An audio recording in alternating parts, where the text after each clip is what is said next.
and the goal is to bring you your next favorite band.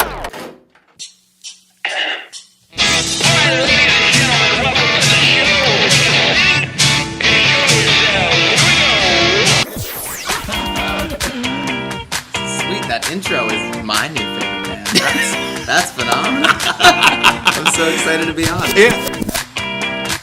I heard a rumor that you might be able to play that song live today. You heard correctly. Yes. Excellent. So, good enough for rapping. I don't know when I rock out here on your next favorite band and show. and listen, it's going to be everybody's favorite band. Phil, you weren't supposed to make me get all... God almighty, But this Phil. is why we do it. Like, seriously. I gotta gather myself. All right, go ahead. Okay. Welcome to your next favorite band. That's both the show title and our promise to you.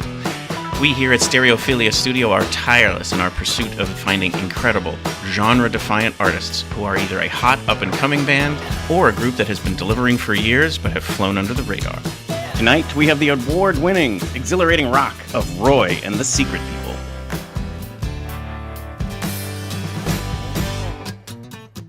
Each month, we will bring you live streams, audio podcasts, and perhaps even a live concert where you can listen to the stories and hear the music of artists personally curated by us based on what we feel will be worthy of your time. Be sure to subscribe and tune in to each episode because the possibilities are endless and you never know who will be your next favorite band. Hello, everybody. Welcome to the show. I am your host, Philip Reese. Hello, and I am your co-host, David Moore. And you are listening to... Your next favorite band. And yes, you are. Today, secret people.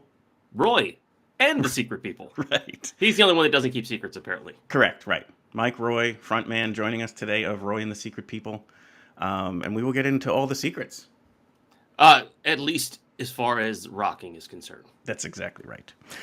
But you're going to definitely love this, and it kind of super connects to our production, basically, that's going on this coming weekend. So if you really like what you hear today, and you liked what you heard from Shug Daniels, basically almost a year ago on this show, the two of them co-headlining our very first Your Next Favorite Band Presents. Let me bring up the page real quick here so you can see it. So here's nextfaveband.com, and right here, nice well-broadcasted special live concert event. So if we click on details, you can see here, here's who Roi and the Secret People are. There's a nice performance. We'll actually be sharing a different song from that night. And then here's some details on Shugs. You can click here to get tickets. And it's going to be a great afternoon. That's the nice part, too. It's a Sunday matinee performance. Yeah, Sunday, June 9th, 3 p.m. doors, 4 p.m. show. Yep. It is a nice matinee time. You can come check out the show, go get a bite to eat afterwards, or, go home and barbecue. That sounds like a well-spent Sunday. Right. Yeah, it's basically going to be like a 4 to 6 kind of performance. Some surprises in there that are in the works. Stay tuned for more details on that. Uh-oh, surprises. Yeah, we're cooking up some stuff. But it is also basically our 2-year anniversary. True. It'll be almost to the day of our very first episode as Your Next Favorite Band. We are entering the terrible twos. Yes, we are going to have some tantrums and the like. But before we get to the interview with Mike, I just wanted to kind of share. So last week we had on the American Hotel System. Correct. And there was, they shared how the two people who were on, Jacob and Haley, they had met in middle school, went on to Christian college, and so there was some talk about Christianity, and it reminded me I had this very great story in connection also to Mike Roi, not a Florida man, but is from Florida. So it also reminded me about this Florida man, very Christian story I had been saving for the right time, and this felt like it. This was an article I came across. Florida couple arrested for selling tickets to heaven. A couple in Florida, Tito and Amanda Watts, were arrested a few days ago, which again, this is probably a couple years, but it was a great one to hang on to, for selling quoted golden tickets to heaven to hundreds of people. This is amazing. I like that it's hundreds. That's hundreds, right. That's like the next level part. It's not like they scammed a few. And stick to this to the end because it just keeps getting better. They sold tickets on the street for, get this, $99.99 per ticket. To buyers, the tickets were made and told buyers that the tickets were made of solid gold and that each ticket reserved the buyer a spot in heaven. Simply present the ticket at the pearly gates and you are in. Tito Watts said in his police statement, "I do not care what the police say. The tickets are solid gold, and it was Jesus who gave them to me behind the KFC and told me to sell them so I could get me some money to go to outer space." Just keeps getting better. I met an alien named Stevie who said if I got the cash together, he would take me and my wife on his flying saucer to his planet that is made entirely of drugs. And again, this is a true story. I triple sourced it. You should arrest Jesus because he is the one who gave me the golden tickets. I'm willing to wear a wire to set Jesus up. I mean, that's amazing. Just incredible story. It goes on. In her police statement, Amanda Watts said, "We just wanted to leave Earth and go to space and do drugs. I did not do anything. Tito sold the golden tickets to heaven. I just watched." And then this just closes on an absolute cherry on top here. Police said they confiscated over $10,000 in cash, drug paraphernalia, and a baby alligator. It's the baby alligator that makes it as Florida as possible at that point in time. I hate to break it to the guy that it was probably a dude named Jesus. Could be that, or it could all just be a drug-induced hallucination. I'm going to say some of both. I'm going to go with some of both. But certainly was committed even after the arrest to the entire story. So he was all in. He had bought it. Right. Yeah. All I have is the song from Willy Wonka in my head at this point in time. I've got a golden ticket. Yeah. Yeah, he was definitely meshing some memories in there. But anyway, let us get to the guest for the day. So they have recently released a wonderful song, and they debuted it at a concert at the Ice House here in Bethlehem recently. I think it was back in March. It was a great lineup of Alex Radis, Hot for Robot, Galen and the Reason Why, and then it was headlined by Roi and the Secret People, and they opened with this song. And so this recording is live from that evening and edited together really nicely. So you get a good picture of what the Ice House is like, which we always try and kind of promote, as well as this great song called Halo by Roi and the Secret People.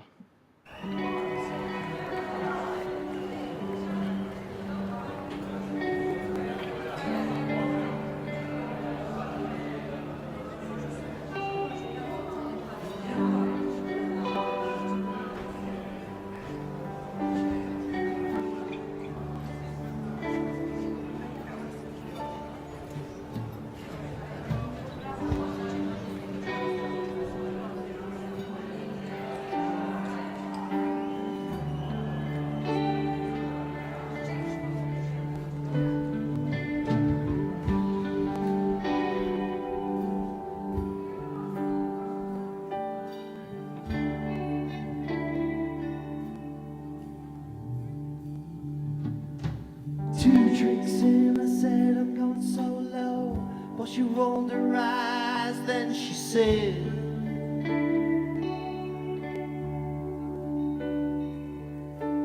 "Take me out and just let me kiss you. No promises, no regrets.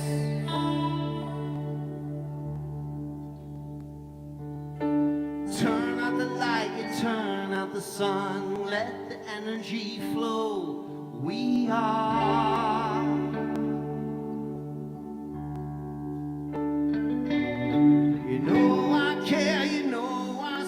The things that mean the most in between.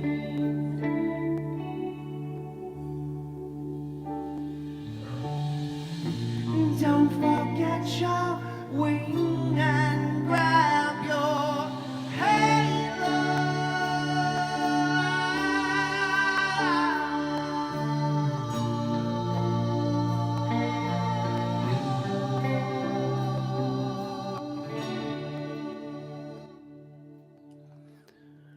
Roi and the Secret People are a high-energy, original alt-rock band out of the Lehigh Valley, PA area. Their upbeat music is a blend of indie, classic, and hard rock with both sides of the pond, with hints to a southern feel. Roi, who hails from southern Florida, has toured all across the country, lived and rocked in the cities of Philadelphia and New York, and finally put his roots down in Easton, PA. Roi and the Secret People will play as acoustic trio on June 9th at Godfrey Daniels, featuring Mike Roi on vocals and acoustic guitar, Ed Golden on acoustic guitar, and Madeline Elizabeth on fiddle. We'll bring this back up a little bit and we'll bring Mike on the show.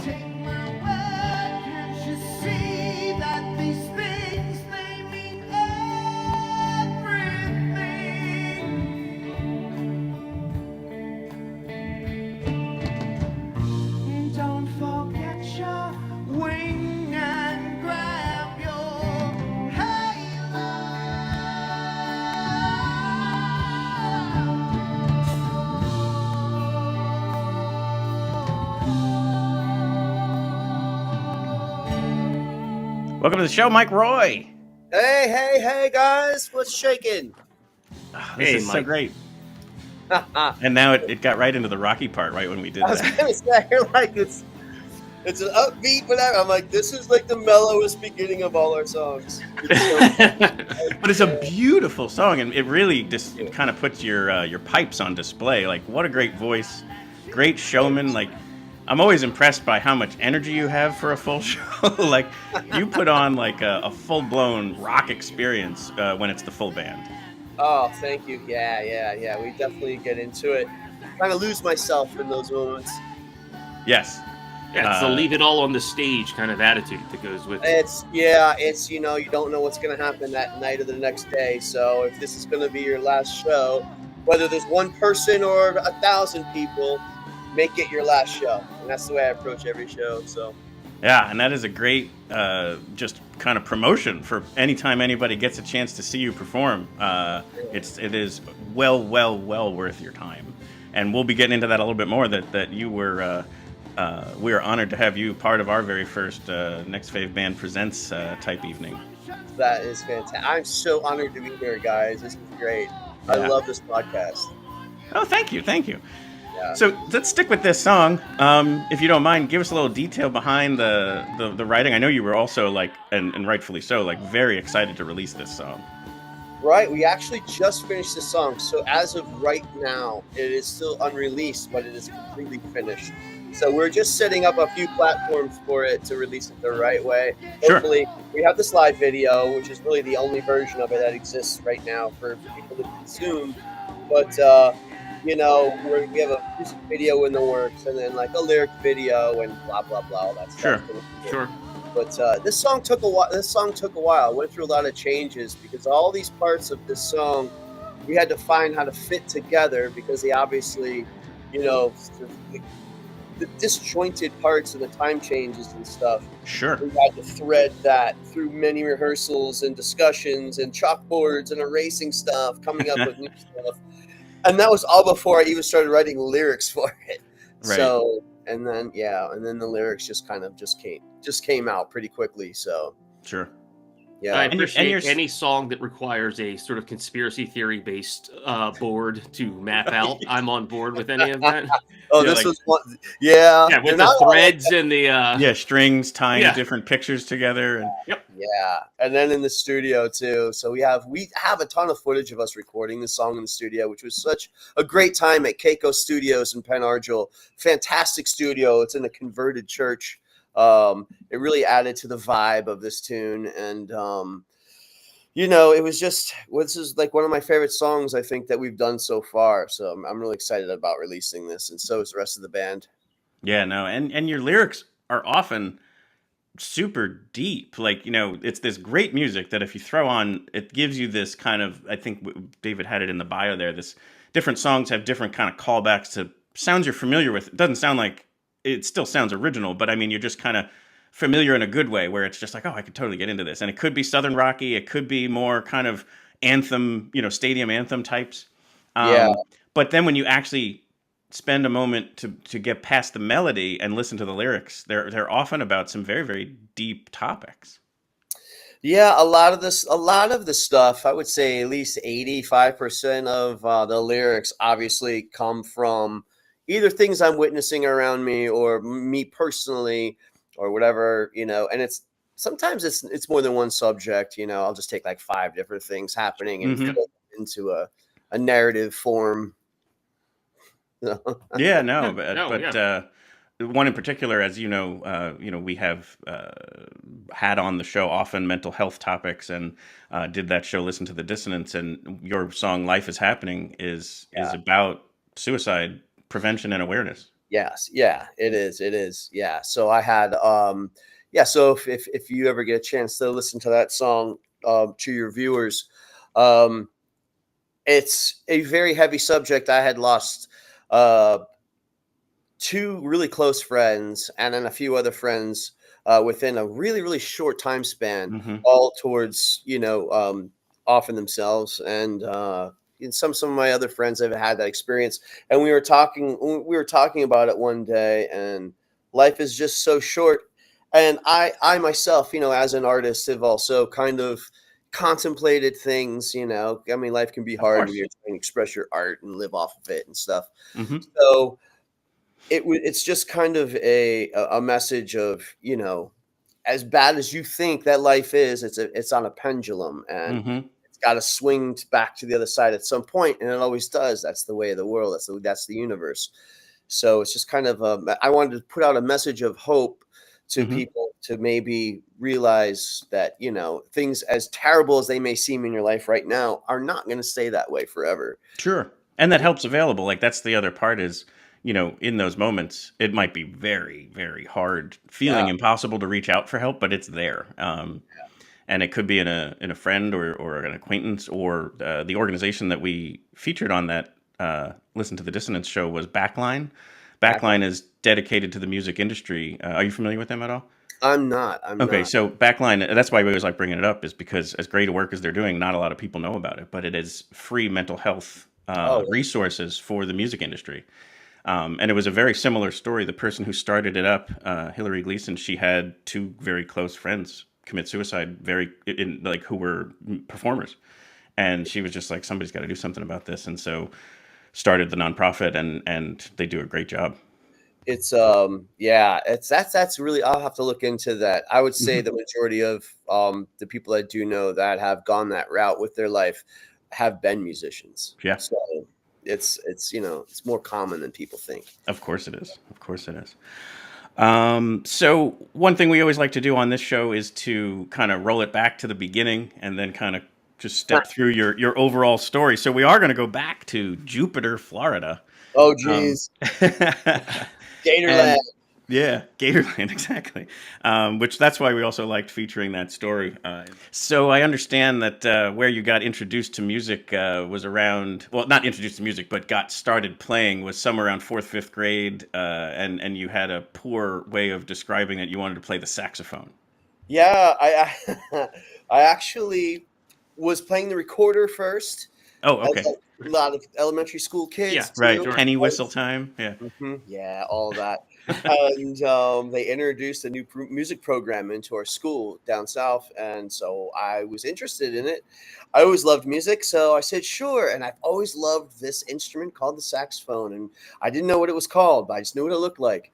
And so I was trying to describe it to. So she was going around the room of the people that signed up for it. I was the first one, and she said, which instrument would you like to play? And I said, it's like a horn. It's like you blow into it, and I kind of was doing this. And she said, oh, the clarinet. And I said, yeah, that's it, the clarinet.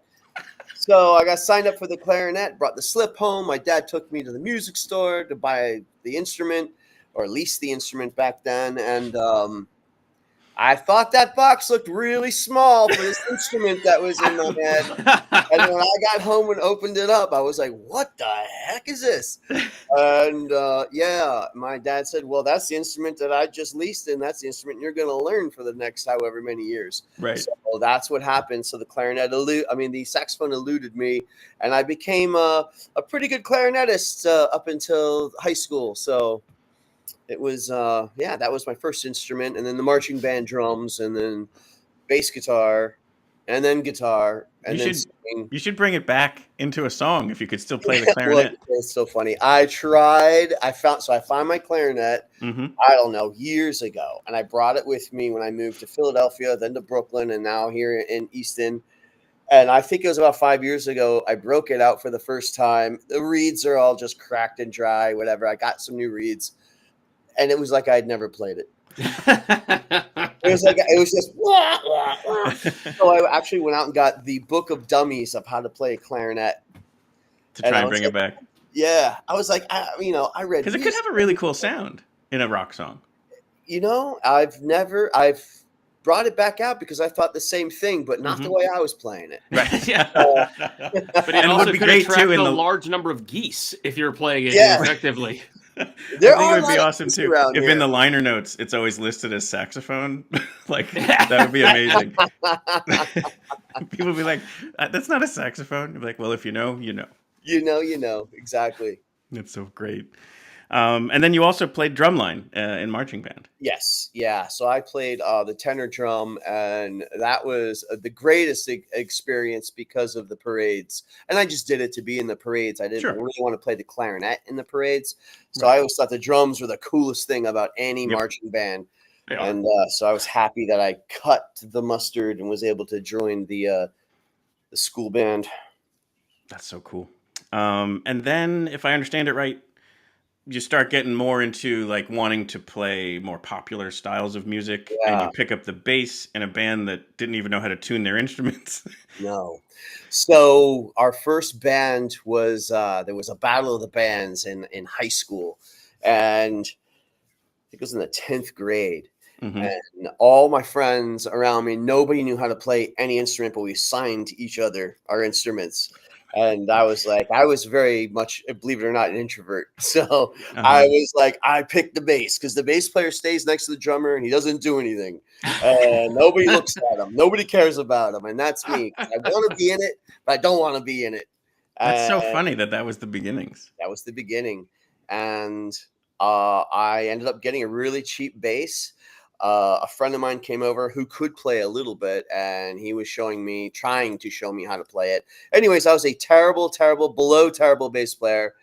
And that lasted for a little bit. But then as the Battle of the Bands got closer, I left those guys, joined another band that also, they weren't great, but they were more adequate at playing their instruments than the other guys. And so, make a long story short, I joined. They were auditioning singers, and so I auditioned as a singer, and they asked me to join.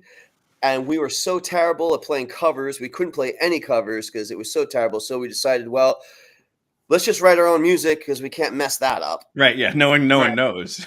So right from the start, that started me on a songwriting career, and awesome. So I've been honing that ever since. And so I've actually never been in a cover band in my life. So I sometimes am in awe of cover bands, and because of the fact they can memorize other people's lyrics like that. Sure. So I have a terrible memory.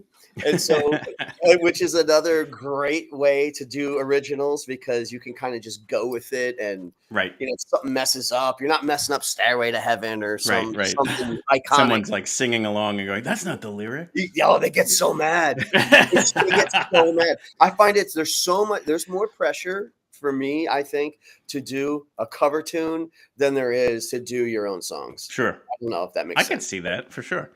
But you start singing and it immediately grabs you and you don't want to do anything else. I didn't want to do anything else. That's so I noticed a huge difference in high school. I went from getting into a lot of fights and getting picked on and stuff for being like a heavy metal kid and a punk kid to being in a band and started getting invited to all the parties of the jocks and stuff. And everybody wanted to be my friend. I thought, wow, that's really weird. That is, but, yeah. That is a very cool origin story. And I do kind of see, I know I studied theater in college, and there was a number of people who were massive introverts who then you put them on stage and they became a whole other person. So I can see that. I've seen that before. But it to happen at a young age and so like, instantaneously is really kind of interesting. Yeah, yeah. I was actually seeing a counselor about my introvertinism, if that's a word. It is now. Is now, yeah. Okay. And I don't know what it was. I think it was I was living. I mean, we all love music, and we know music can really change your Sure. perspective, and it helps us get through tough times. I was going through a really hard time in my life at that point, and music was obviously there, and I was able to lose myself in it. And so when I was on stage, I think for the first, I don't know, I saw a video of like the first 2 or 3 years of doing it, and besides being completely embarrassing, it was I could see that I was trying to find my own voice and find myself, my own personality and my own expression in doing these original tunes. And it's cool when you finally are able to achieve that, and then you cross that threshold of focusing too much on what other people are thinking about you. Totally. Right. When you're up there, and then you're just doing what you want, and it's a lot. It's very free. Sure. Yeah, it still takes obviously a lot of, confidence and courage, but it was almost a defense mechanism of I can't process this anymore, so I'm just going to let it all go. Yeah. That's cool. There was one other thing I learned, and so when I have watched you perform both acoustically and as the full band rock, I'm always sitting there saying, I can't quite put my finger on it. There's something extremely, and we talked about it a little bit before, like a familiarity with the songwriting and the performance and everything.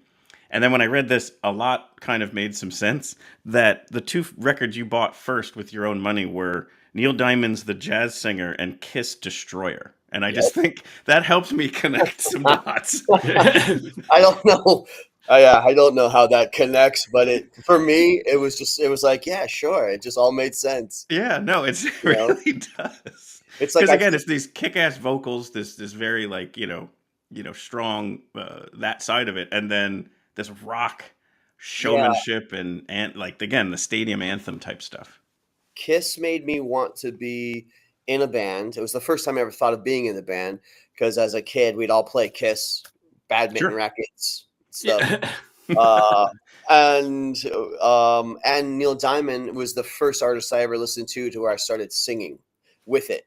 And so The Jazz Singer changed my life. So it's funny, me too. I remember watching that movie like on HBO as a kid, and even my parents going, "Why is he watching this movie?" But it was the music to it is so good that I was like, I was so moved at my young ears. Were like always looking for great music. Yeah, and I didn't know all this like Neil Diamondness of it all. Like I just liked the music. It was just, and I didn't even realize it was a soundtrack to a movie. Right. Like a lot of those were hits on the radio at one point and stuff. Right, sure, yeah. The ether, they were in people's minds. But yeah, no, he was great. He's a great influence on me. Like for the beginning times, Yeah, I totally get it. So, you form a band called the Brothers Grimm. Yeah, well, that is So that I was just gonna say, and what leads you to Philly, right? Yeah, so. It started out with a Christian heavy metal band called Revelation. Okay. In near the end of high school, and then did that for a while. That band toured and stuff, but then it turned into a more like we got away a lot from the religious stuff, just because of life personally with us. Sure. And we ended up forming a band called Brother Grimm. So it was Brother Grimm. Okay. And it was like, I was in, I think, 91, 92.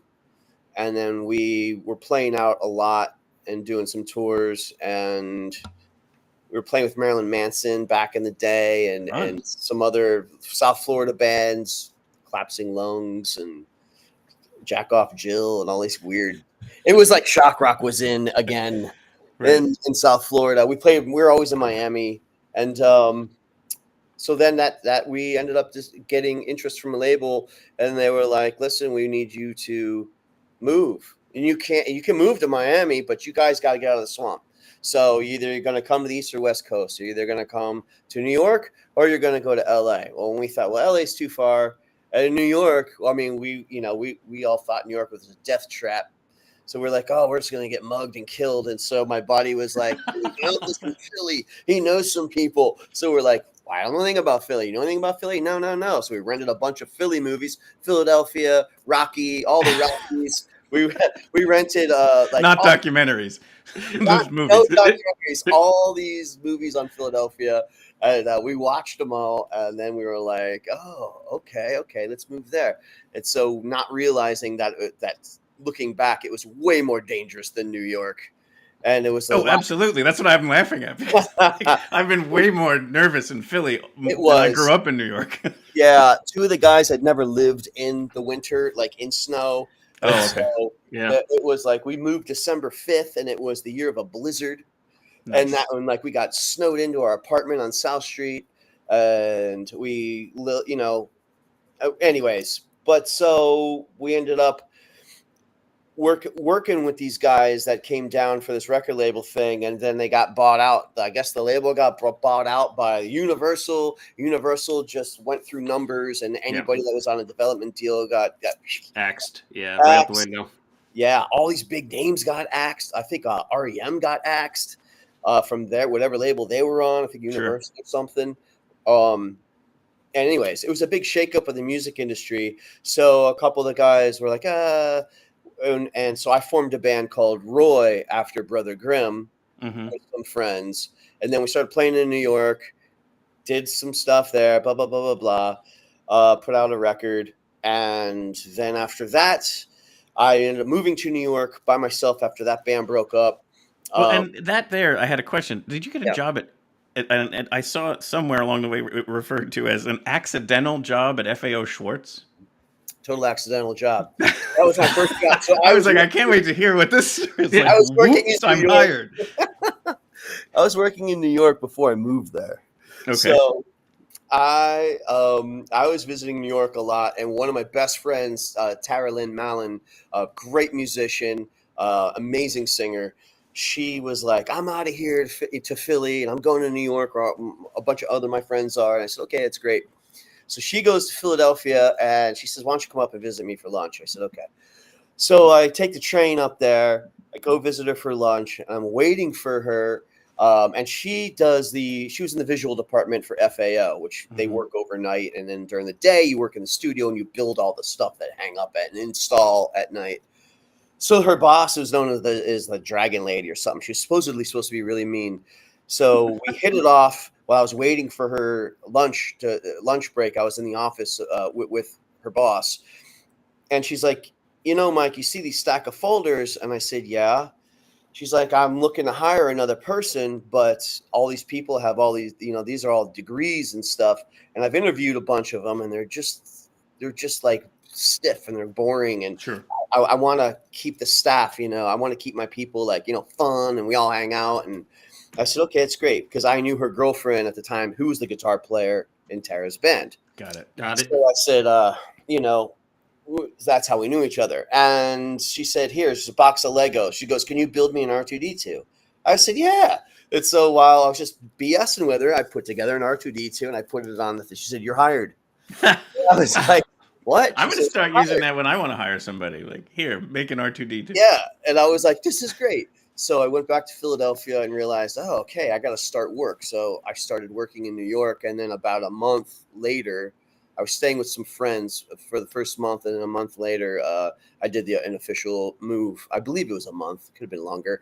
An official move in New York. And that's where all the BS had different jobs. I've always had weird jobs. So. Right. And this is probably a good time to bring in a little more music, because it speaks to this time frame for you. You have this song called Dog Street, which speaks to homelessness in New York, and being a busking musician and all that kind of stuff. But what I'll do is I want to start the song because I want to share a different story first, and then after it plays for a little bit, I'll bring it down, and then I'll want you to speak to the actual song. But this is the song that made me want to see a Mike Roi show, and this particular recording in particular, like, it's from 5 Acre Fest. 5 Acre Fest. Micah Martin. Yes. Yeah. And so the reason why, because since it's a live recording, the kind of in between the songs are in there. Like it's not just track after track. It's you also talking to the crowd. All in its glory. And so the way you handle this last moment, because it's going to be your closing number, it's glorious. So I want people to check this out, and then also the song. So here is Dog Street live from 5 Acre Fest by Roi and the Secret People.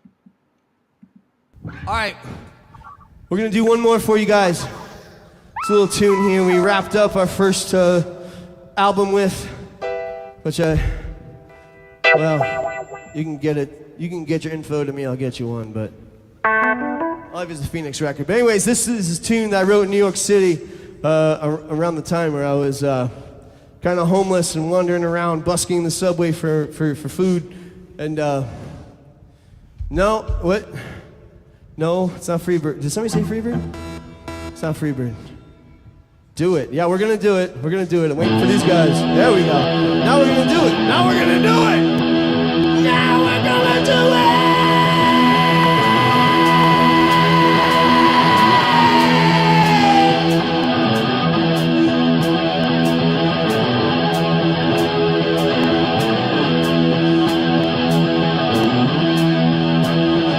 That is the single best handling of someone yelling Freebird I've ever heard.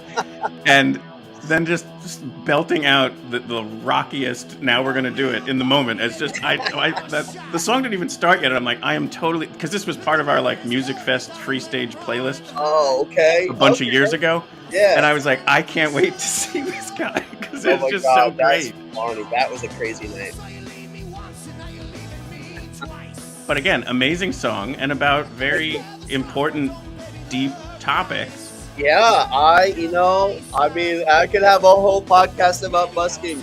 I didn't understand the whole tribal rules, and it's just like literally a gangland. It's crazy. Well, I don't know if it is anymore. I think you actually have to have a license to busk now in New York. But Which kind of defeats the busking purpose. Yeah. Back when I was there, it was turf wars. I saw so much stuff happen I never would think I would ever see, like busking, other buskers. It was crazy. Busker battles. I mean, I almost got my turf. Yeah, their corners and stuff like that. People claim stops on the subway. Yeah, it's the real deal. Woo! Man, I learned fast with that stuff. I had a 82-year-old guy from China try to kick my butt, man, because I was too close to where he was going to set up, and I had already set up, and he was cursing me out and throwing stuff at me, and I was like, yo, man, that's cool. I'm just looking for some change to get coffee. I was right. Cool. So I just moved on down the line, and there was some there were some characters around that time, because you'd see these same people every day at certain times of the day. Right. No, I can totally see that. Yeah. The same place. And so I realized, this is like everybody's got their territory marked out. Right. And so I learned a lot of that the hard way. And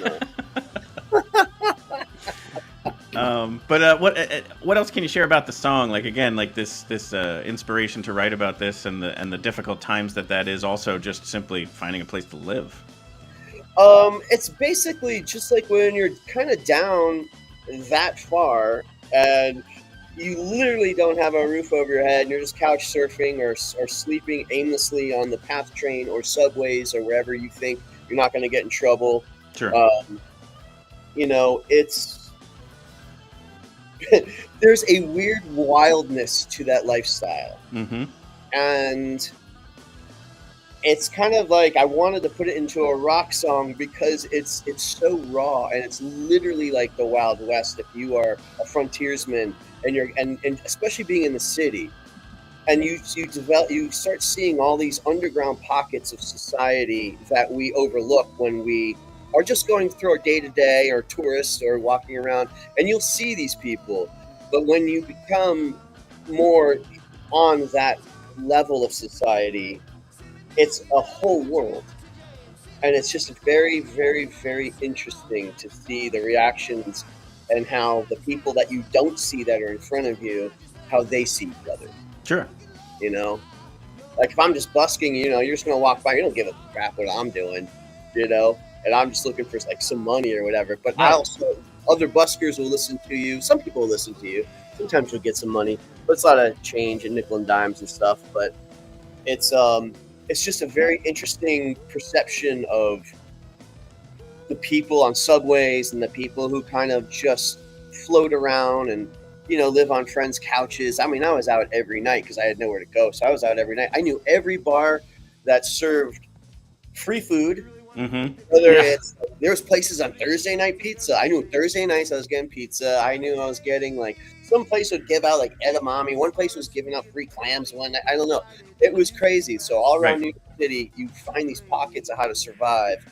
Sure. And you realize you can totally survive. Right. Right.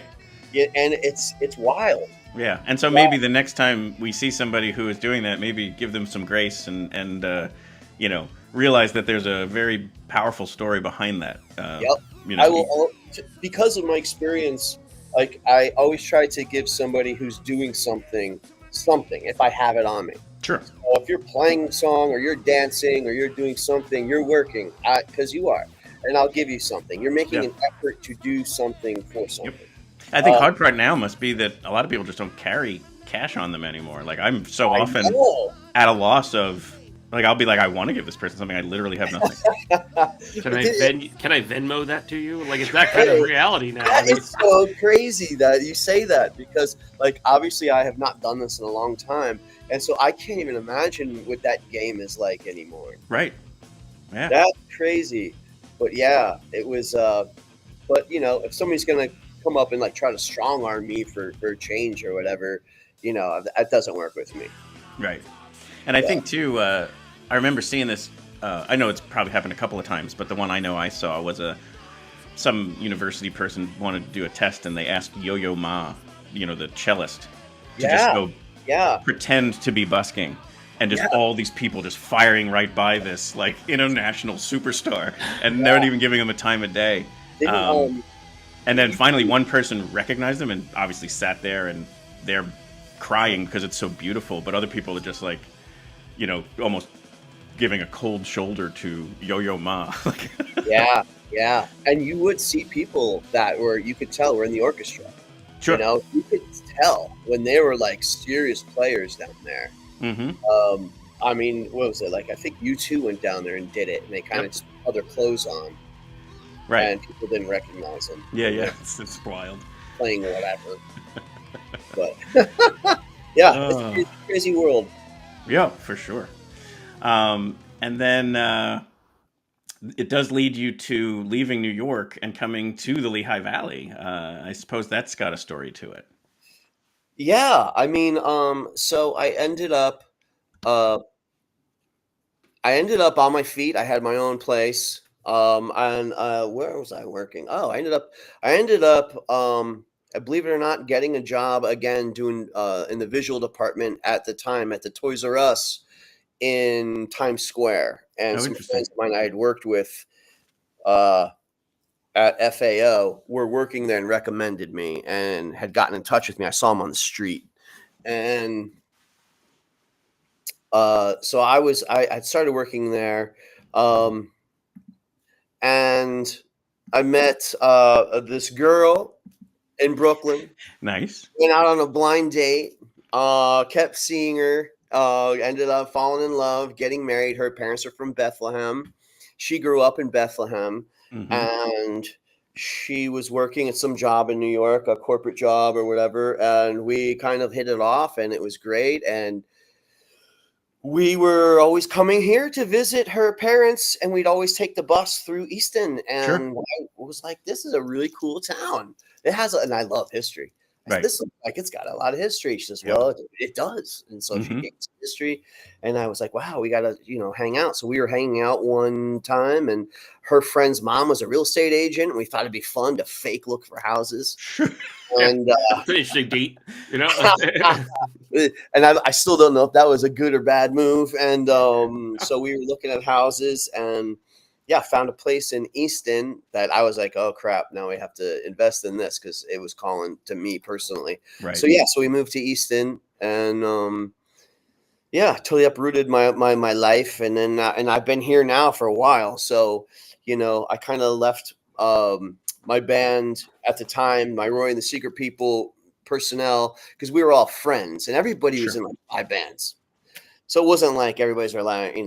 So, but I kind of like exited that scene, came here, Mm-hmm.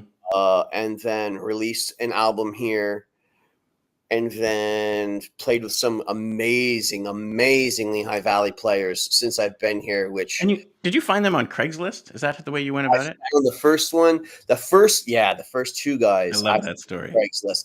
Dan DeChellis, and he is he was teaching at Moravian. He is a jazz pianist extraordinaire. He Awesome. does a lot of improv stuff. That's his forte. These guys that I had reached out with, that I got a hold of, and Craig Martin, who had moved here.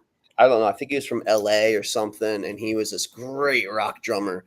And they were like the first two guys that kind of came on board, and then it's everybody else afterwards. They kind of shift again, life, right? Mm-hmm. Sure. Mm-hmm. Yeah. And people shift in and out. Still friends with all these guys, Sure. and I've played with some amazing talent here in Lehigh Valley, and I'm very, very thankful for that. Yeah. The Craigslist thing comes up more often than I have expected. Like Really? yeah, it comes up quite a bit. Not so much like, usually it's a band needs one more player and they Yeah. just put it out there, or they either search it or they put it out there. But to start as hey, I'm putting a band together, that's not always a common one, but I guess it's a good like heads up for musicians. If you're looking for, a new band or to start a band, go to Craigslist. It looks like Is it's that even? I don't know. Is that a thing anymore? maybe not, I don't but know. It was a I'm while still ago. hearing it. So Wow, that's insane. yeah, it does. It's way more common than you might have guessed. Yeah. But congrats on all of that. Like, what a great evolution. Florida, Philly, Manhattan. You kind of make a question mark there. Yeah, kind of, right? which fits the Secret People vibe. Like maybe you could do that as like a Yeah. album cover design or something. But I have a bunch of songs with states' names in them. I don't know why, but there's always stories. But yeah, You're just waiting to get them all 50 of them in I know. songs Hey, eventually. yeah. But let's pivot to, so we've played a couple songs here that are definitely the rock side of things. You have a way of performing as an acoustic trio. Yes. And it really it's a totally different take on your songs. And yes. when I hear them, I'm always like, well, I like this better. But like, then I hear the other way, I'm like, wait, I like that better. But like, it's more just like, they're so good as this acoustic trio that I wanted to give you a moment to kind of set that up. And then I want to bring on one of the songs from the prior time you did this. Sure.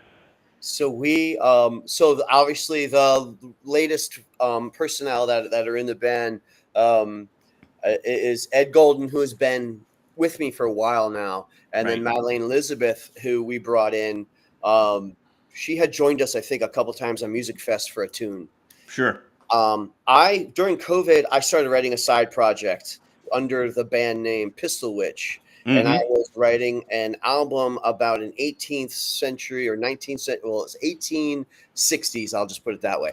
1860s female bounty hunter, right during the end of the Civil War.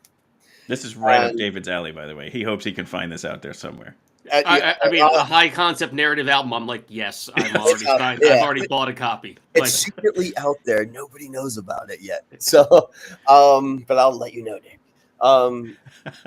So anyway, so in doing this, I was recording at Westwire's studio for it with Wayne out there, and I don't know if you know Wayne Becker at all. He's a great producer. He's got a killer studio.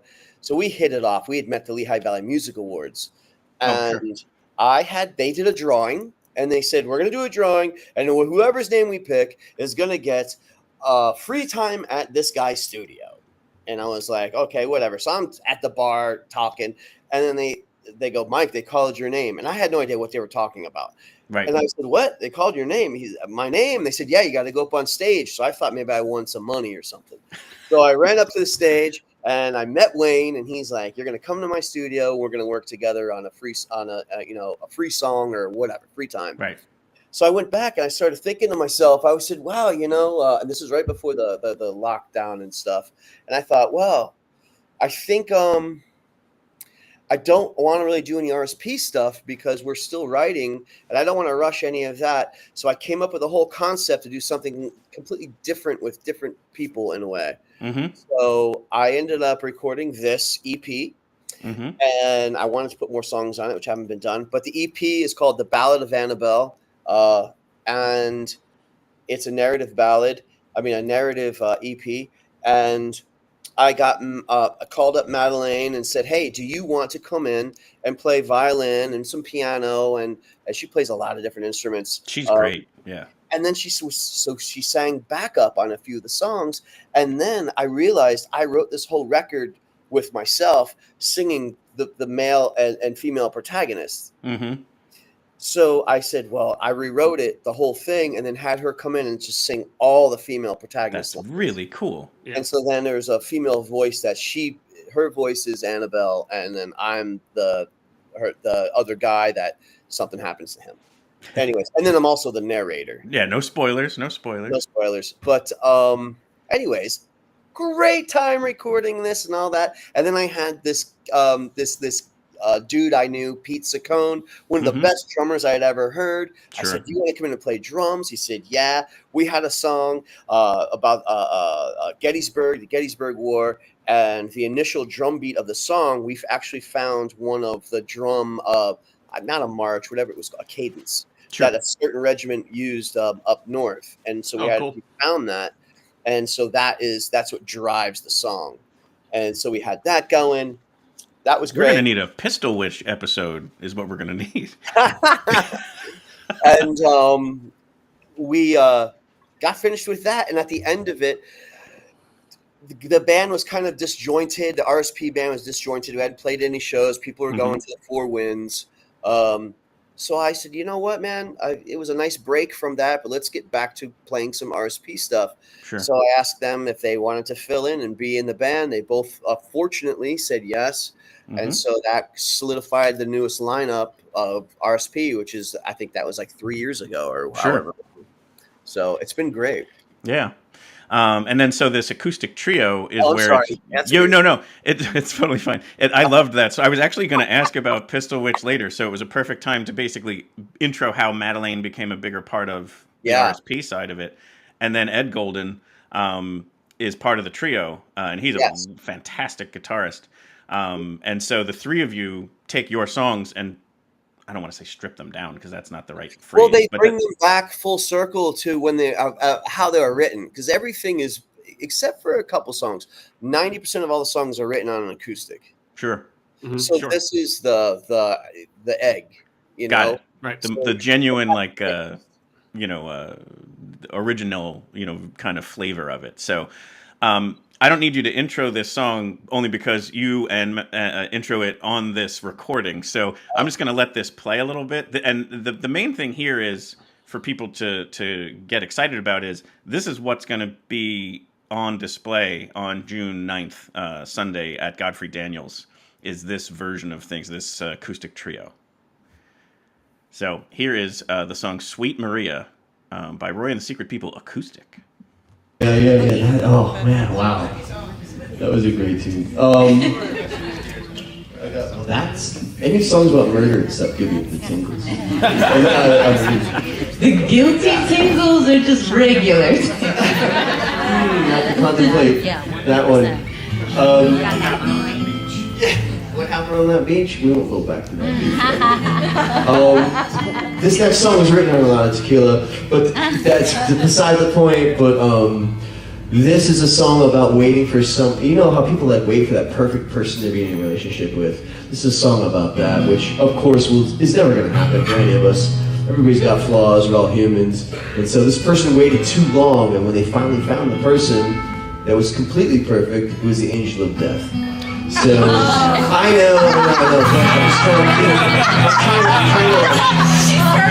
You started a theme. I think you set the theme for me, so I'm gonna get into that a little bit. You guys gotta be thinking. This little song called Sweet Maria. Sweet Maria, she was a teacher had a father's eyes. She stood there waiting, her soul for taking it. Eagers were her eyes.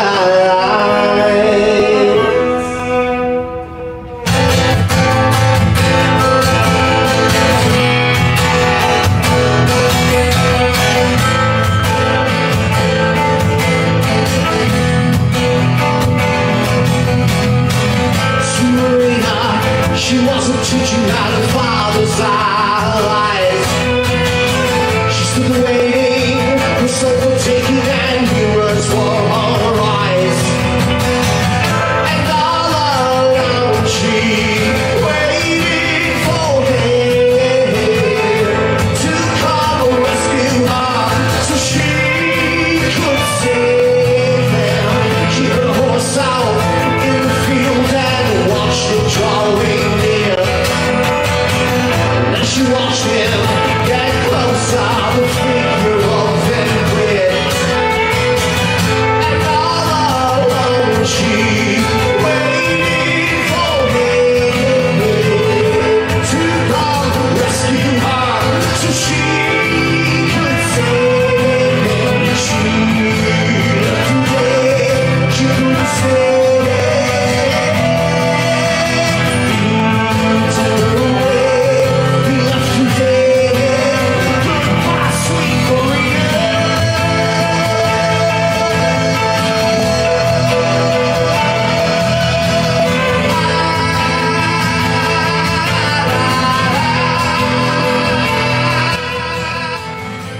So this is just beautiful performing, and it's such a great song, and just having that kind of fiddle on display, like, Yeah.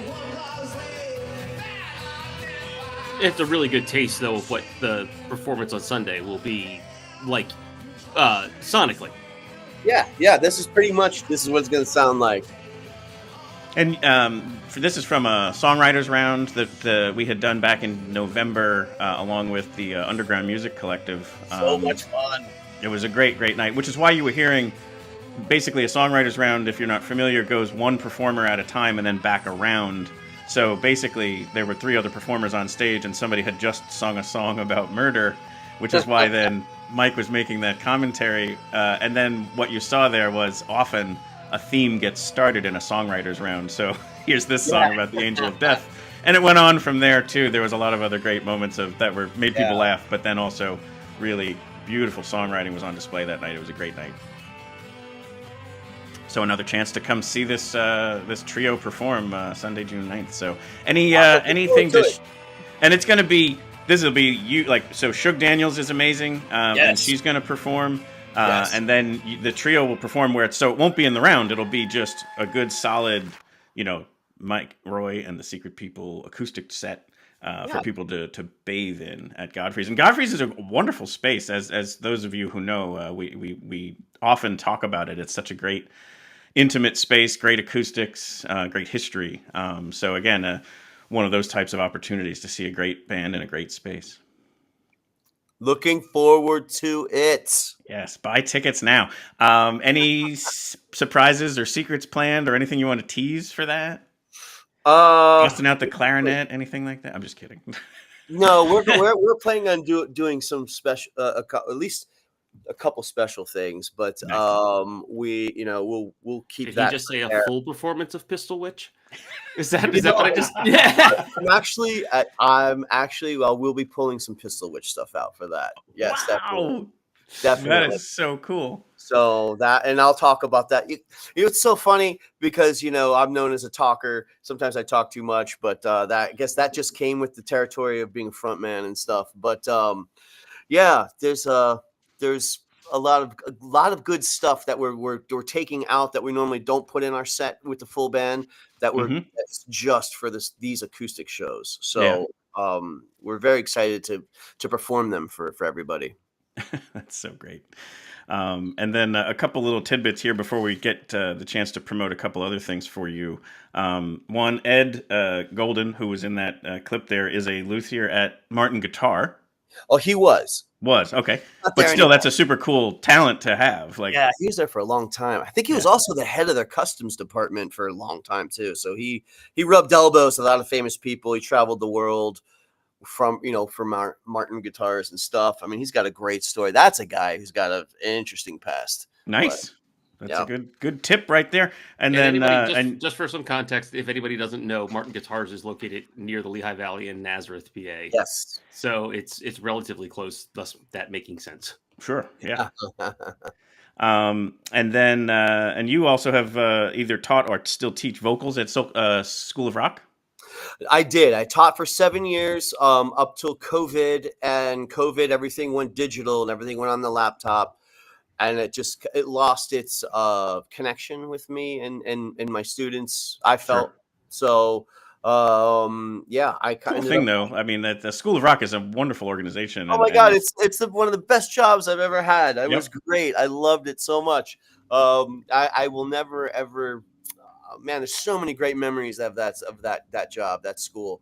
They do so many wonderful things for those kids, and I'm still friends with a lot of the kids and then the parents, and my bosses were great.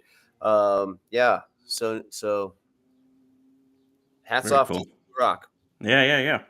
And then the last thing was, I meant to bring this up earlier. There once was a 17-minute version of Dog Street when you were hired for too long of a set. So I think you mentioned that you morphed it into 3 other songs on the spot that were invented in the movie. Yeah, we actually have songs that are made up on the spot that we call them time killers. And I've developed a way to just because playing original, because I told you guys my memory's not the greatest. So sometimes if we're playing something, I will forget the lyrics and just sing something completely different. Pull it out of the the ether and make a song up. So that's happened many times. And Dog Street has filled. We have I think four time killer tunes that we put in when we need them. But we just go with it, and everybody trusts each other that plays. So That's so cool. That is very cool. Well, so I have your site here. Anything else we can promote other than the 6ix9ine show? Let us know here, because I'll bring up your site and you can let us know. It's a cool site. Like when you come to the homepage, there's this awesome picture of you and the band. Oh yeah, that was at the background. That was at the Jet. That was what was it called? That was at the Jet place where we used for the video for Golden. Got it. And then obviously it's a great place to come for information on performances and the videos and the photo page is really cool. But anything else we can help promote here for you and the band? Let's see. I guess besides playing with you guys, I guess our next, and I'm probably gonna mess this up because I don't have it in front of me. Our next really big show is probably we're gonna be at the Gin Mill playing with our friends in Spread Eagle who are finishing up their U.S. tour, and we'll be playing with them again. And that is an amazing rock show, amazing rock band. We always have fun with them. And then you are playing Music Fest. Playing Music Fest, yeah. So we'll if people follow, this is always obviously the best thing to do at a minimum is follow you on social media. Yeah. And you'll be able to keep up on any shows and such. And obviously we always want to sling merch. Like if people can purchase things straight from you, it's always better from a revenue standpoint. Mm-hmm. Yeah. Yeah, music is easy with that with us. Usually the T-shirts and stuff like that, we've just been selling them at our shows. Mm-hmm. Because we have like small amounts, like small Sure. bags. No, totally get it. So another reason to come out to a show. Yeah. But thank you again for coming on the show today, and also for being part of our very first Your Next Favorite Band Presents. Basically, music discovery on the stage is what we're hoping to accomplish there. It's basically the passion that we have for that for our weekly show here is to then say, if you like what you hear and see there, then come see the show and support these artists that are putting out great original music. Oh, well, I got to say, thank you, Philip. Thank you, David. And huge shout out to Next Favorite Band. I mean, this was a great time. So awesome. Thank you guys. Great. And I will see you Sunday at a minimum. I'm looking forward to it so much. All right. Thanks, Mike. All right. Take care, guys. David. Philip. Mike Roi and the Secret People. Yeah, I mean, fantastic. It's great to hear stories. It's great to hear songs. Your point about the stuff as a familiar. I mean, there's the influences are there, and you hear parts of it, but it also comes together into something completely new. Yeah. Oh, totally. And we are gonna, as we often do, feature one last song. And again, we usually try and make it either the most current stuff or kind of the gateway drug song. So we played the most current stuff at the open. At the close here, it's going to be probably the more well-known song of theirs called Phoenix. And it was, again, one of those ones that really caught my ears very, very early on in the research. The title track from the album Phoenix. Correct. That is exactly right. So, can't wait. I mean, super honored to be kind of working with Godfrey Daniels to curate a lineup, and then to have people with the incredible talent of Shug Daniels and Mike Roi and the Secret People. Like, it was just kind of like humbling just to simply be able to pull that all together and put it on display. So for those of you who do come out, we can't thank you enough. And if you can't quite make it, just check out their music. That's kind of what we ask is to be able to kind of put that on display for people, because you're going to really love it. All right, Phil, let's say goodbye to everybody.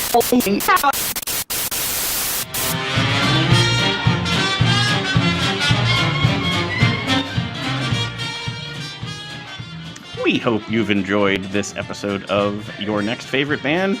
We'd like to sincerely thank Mike Roi and all of the Secret People for being part of the show today. Great stories, great music, and we do hope you join us on 6-9. We will be sharing links in the show notes to all of Roi and the Secret People's social media, website, any other things that we kind of referenced on this show, as well as where to get more details and tickets for the Godfrey Daniels show on June 9th. 4 p.m. is the show. Doors open at 3. There's going to be some surprises there, so definitely show up early. As always, our hope here is to bring you your next favorite band. If you tuned in tonight because you already knew Roi and the Secret People, thank you so much. We hope you liked what you heard and what you saw, that you might like, subscribe, and follow us so that we can bring you your next favorite band in a future week. Or perhaps your next favorite band is already out there at nextfavoriteband.com. All of our interviews are available on demand, both video and the podcast audio. So perhaps it's already out there for you to find. We've got lots of great stuff here in festival season coming up. In fact, there's already an episode out there for the different shows to check out this summer. And hopefully we will see you at one of those. And then there's lots of great bands that are leading up to, of course, Music Fest, which basically takes over the month of August. And our Music Fest Exordium preview show will be on Tuesday, July the 30th. So definitely save the date for that. And hope to see you at a live show soon.